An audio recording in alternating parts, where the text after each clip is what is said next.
Assalamualaikum warahmatullahi wabarakatuh. Selamat datang di channel YouTube Borin Vlog. Di kesempatan ini saya ingin menceritakan kisah cerita rakyat dari Kalimantan Timur, yaitu legenda Pesut Mahakam. Bagaimana kisah legenda Pesut Mahakam dari Kalimantan Timur ini? Silahkan disimak kisahnya berikut ini. Pada zaman dahulu kala, di Rantau Mahakam terdapat sebuah dusun yang didiami beberapa keluarga. Sebagian besar mata pencarian mereka adalah bercocok tanam dan menangkap ikan di sungai. Setiap tahun setelah musim panen, penduduk di dusun tersebut mengadakan pesta adat dengan berbagai macam pertunjukan ketangkasan dan kesenian. Di dusun tersebut terdapat sebuah keluarga yang terdiri dari sepasang suami istri dan 2 orang anak laki-laki dan perempuan. Mereka hidup rukun, damai, dan bahagia di dalam sebuah pondok yang sederhana. Kebutuhan hidup mereka pun tidak sulit, karena mereka memiliki kebun yang ditanami sayur-sayuran dan buah-buahan.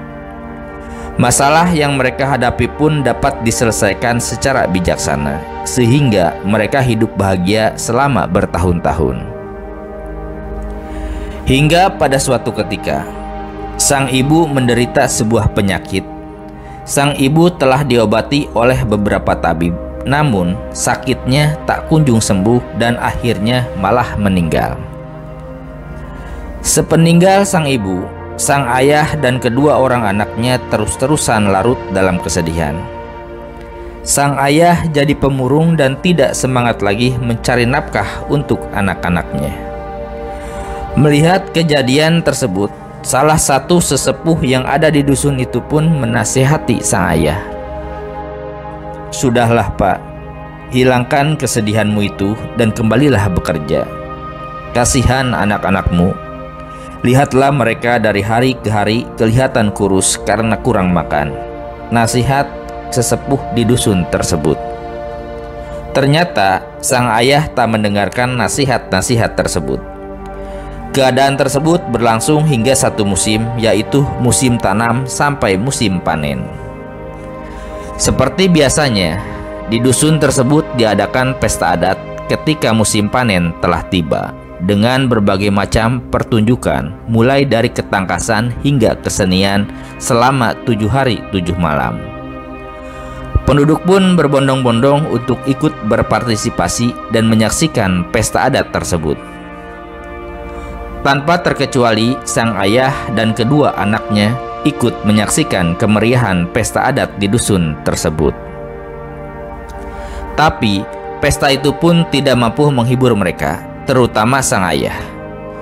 Ketika mendengar akan ada gadis cantik dipertunjukkan kesenian dengan kepandaiannya menari dan kegemulaian tubuhnya, sang ayah pun tertarik dan bersemangat untuk melihat gadis penari itu. Mulailah ia berjalan menuju ke tempat di mana gadis itu akan menari. Sengaja ia mengambil tempat paling depan agar dapat melihat jelas pertunjukan serta wajah sang penari. Beberapa saat kemudian, pertunjukan pun dimulai. Gadis penari itu pun tampil di panggung dengan tarian yang indah dan tampak gemulai. Para penonton pun berdecak kagum. Beda halnya dengan sang ayah, ia terus mengamati tarian dan wajah polos sang gadis penari sambil sedikit tersenyum.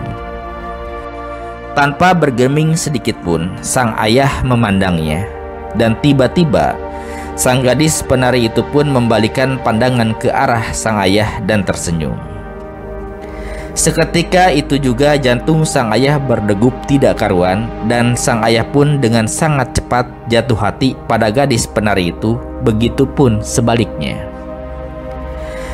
Selesai pertunjukan, para penonton pun pulang ke rumah masing-masing kecuali sang ayah.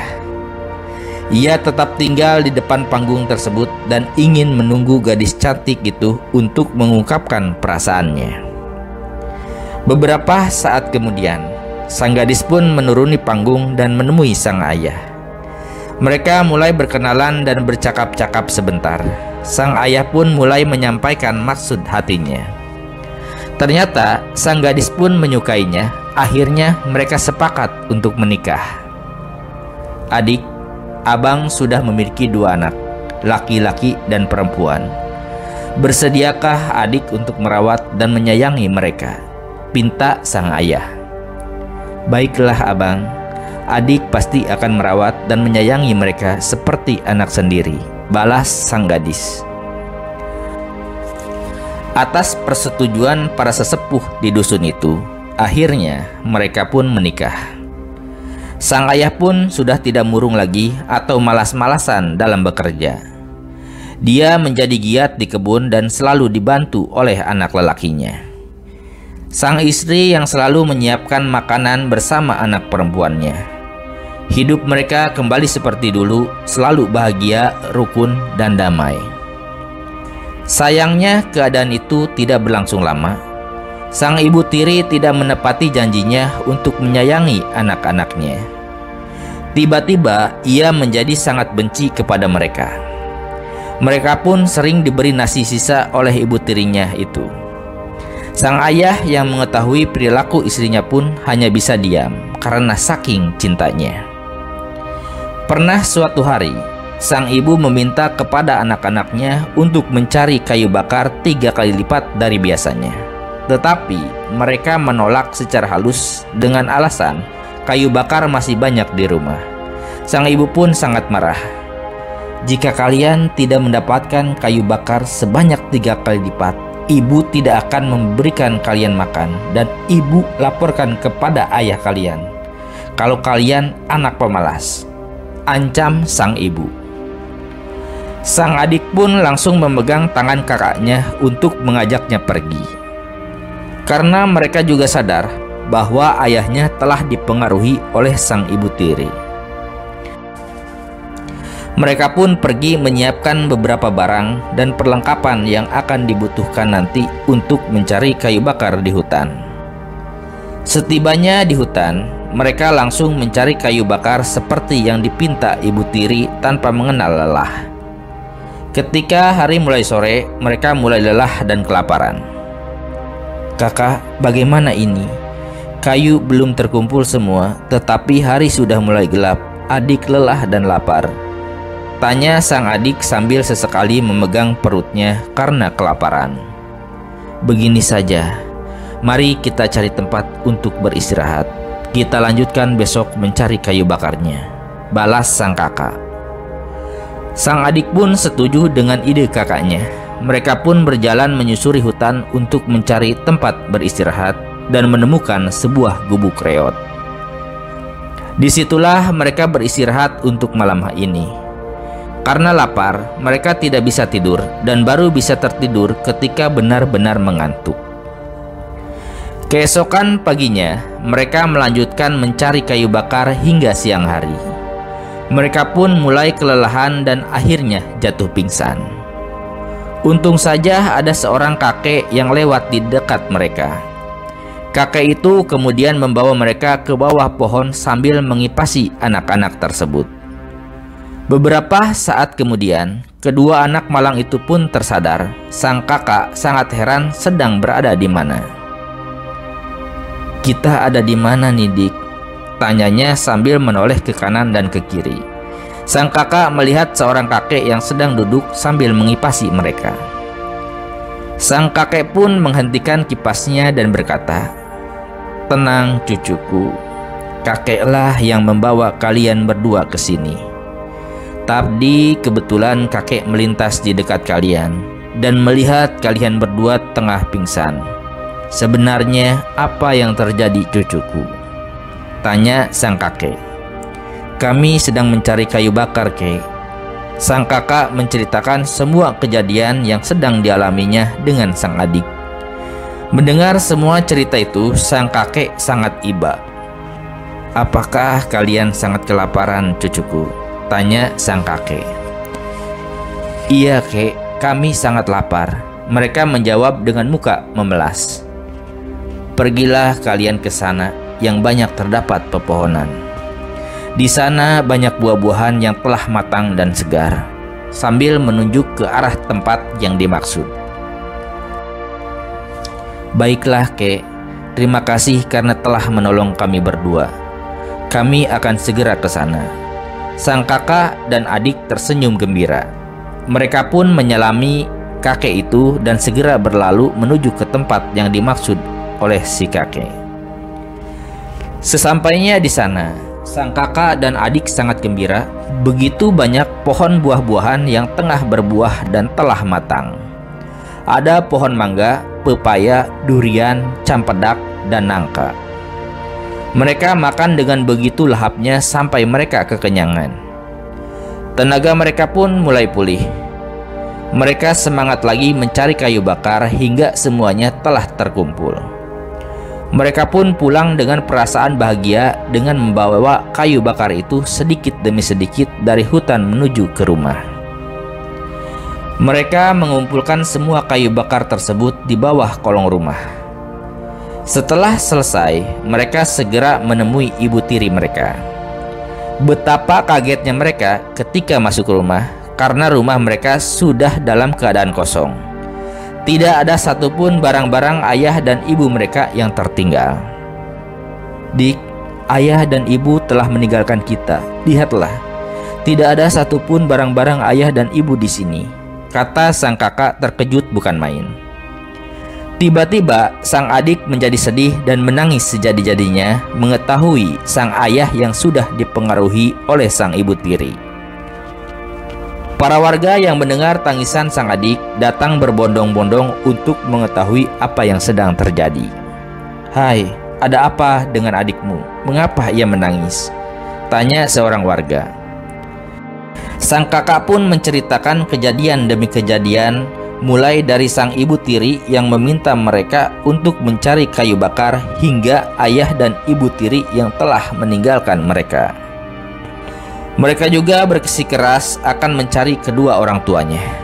Mendengar cerita itu, para warga turut prihatin dengan keadaan kakak beradik tersebut. Keesokan paginya, mereka pergi mencari sang ayah dan sang ibu tiri. Para warga memberi mereka bekal untuk perjalanan mereka. Sudah 2 hari mereka menyusuri hutan dan sungai, akan tetapi mereka belum juga menemukan tanda-tanda keberadaan orang tuanya. Hingga hari ketiga di tepian Sungai Mahakam, mereka menemukan ada sebuah gubuk reot yang ditinggali seorang kakek. Mereka pun singgah untuk bertanya. "Permisi, Kek, bolehkah kami bertanya?" tanya sang kakak sembari memberi hormat. "Ada apa, cucuku?" jawab sang kakek. "Apakah kakek pernah melihat seorang lelaki parubaya dan wanita muda yang lewat sini?" sang kakak bertanya lagi.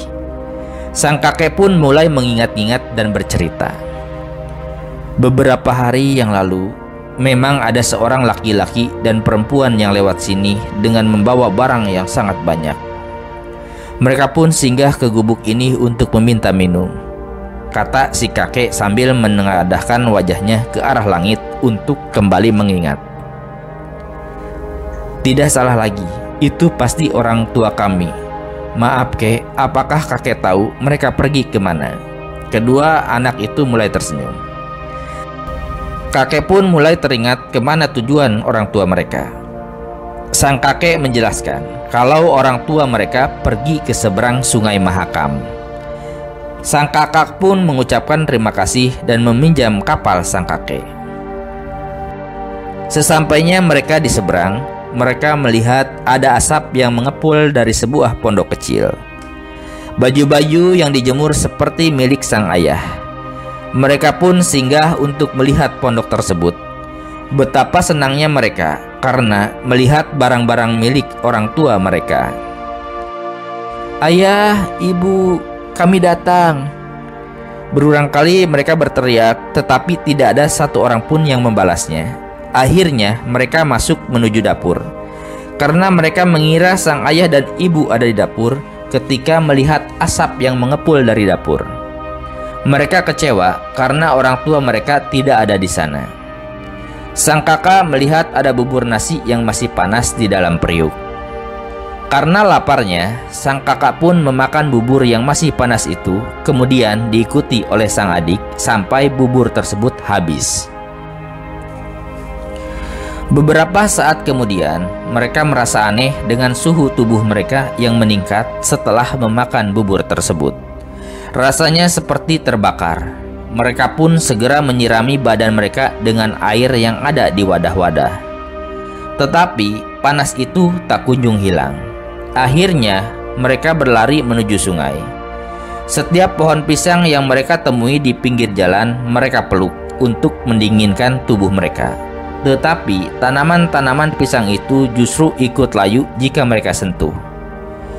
Mereka terus berlari hingga akhirnya menemukan sungai. Akhirnya mereka menceburkan diri ke dalam sungai tersebut. Tidak beberapa lama kemudian, mereka menjelma menjadi ikan yang kepalanya hampir menyerupai kepala manusia. Sang ayah dan ibu ketika itu baru pulang dari ladang. Terkejutnya sang ayah dan ibu tiri ketika mendapati bungkusan dan mandau milik anak laki-laki mereka. Tanpa berpikir panjang, bergegaslah sang ayah mencari mereka mengikuti jalan menyusur sungai. Sesampainya di sungai, sang ayah melihat 2 ekor ikan yang kesana kemari sambil menyemburkan air dari kepalanya. Sang ayah kembali ke rumah untuk memberitahukan kepada istrinya. Tetapi sang istri tiba-tiba menghilang secara goib. Tersadarlah sang ayah bahwa istrinya bukanlah manusia biasa.